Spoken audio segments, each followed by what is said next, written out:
ನಮಸ್ಕಾರ ವೀಕ್ಷಕರೇ, ನ್ಯೂಸ್ ಫಸ್ಟ್ಗೆ ಸ್ವಾಗತ. ನಾನು ವಾಸುದೇವ್ ಮಾರ್ನಾಡ್. ಮೊದಲಿಗೆ ಹೆಡ್ಲೈನ್ಸ್.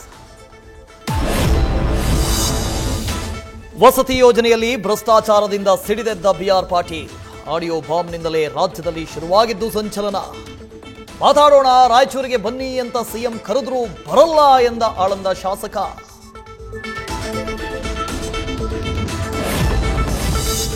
ಬಿಆರ್ ಪಾಟೀಲ್ ಹೇಳಿದ್ದು ಅಕ್ಷರಶಃ ಸತ್ಯ ಎಂದ ಮಾಜಿ ಸಿಎಂ ಬಿಎಸ್ವೈ. ಆಡಳಿತ ಪಕ್ಷದ ಶಾಸಕರು ಮಾತಾಡಿದ್ರು, ಸಿಎಂ ಡಿಸಿಎಂ ಪಿಟಿಕ್ ಅಂತಿಲ್ಲ ಅಂತ ಬಸವರಾಜ ಬೊಮ್ಮಾಯಿ ಕಿಡಿ. ಸಿದ್ದರಾಮಯ್ಯ ಮೂಗಿಗೆ ತುಪ್ಪ ಸವರೋ ಕೆಲಸ ಮಾಡ್ತಾ ಇದ್ದಾರೆ ಅಂತ ಶೆಟ್ಟರ್.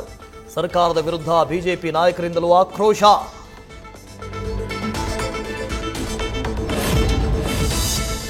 ಎಚ್ಡಿ ಕೋಟೆಯಲ್ಲಿ ಅಕ್ರಮ ರೆಸಾರ್ಟ್ ನಿರ್ಮಾಣ ಆರೋಪ. ಕಾನೂನುಬದ್ಧವಾಗಿ ಜಾಗ ಪಡೆದಿದ್ದೇನೆ ಎಂದ ಸಚಿವ ಜಮೀರ್ ಆಪ್ತ ಕಾರ್ಯದರ್ಶಿ ಸರ್ಫರಾಜ್ ಖಾನ್. ಅಕ್ರಮವಾಗಿ ರೆಸಾರ್ಟ್ ಮಾಡಿದ್ದಲ್ಲ, ಯಾವುದೇ ದಾಖಲೆಯನ್ನು ಬೇಕಾದರೂ ಕೊಡ್ತೀನಿ, ಆದರೆ ನಾನು ಕೇಳೋ ದಾಖಲೆಯನ್ನು ನೀಡಲಿ ಎಂದ ವಕೀಲ ವಿ ರವಿಕುಮಾರ್.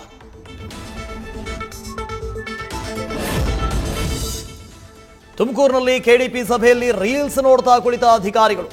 ಕಂದಾಯ ಸಚಿವರ ಮಾತಿಗೆ ಕಿವಿಗೊಡದೆ ರೀಲ್ಸ್ನಲ್ಲಿ ಮಗ್ನ. ಅಧಿಕಾರಿಗಳ ನಡೆಗೆ ಹೆಚ್ಚಿದ ಆಕ್ರೋಶ.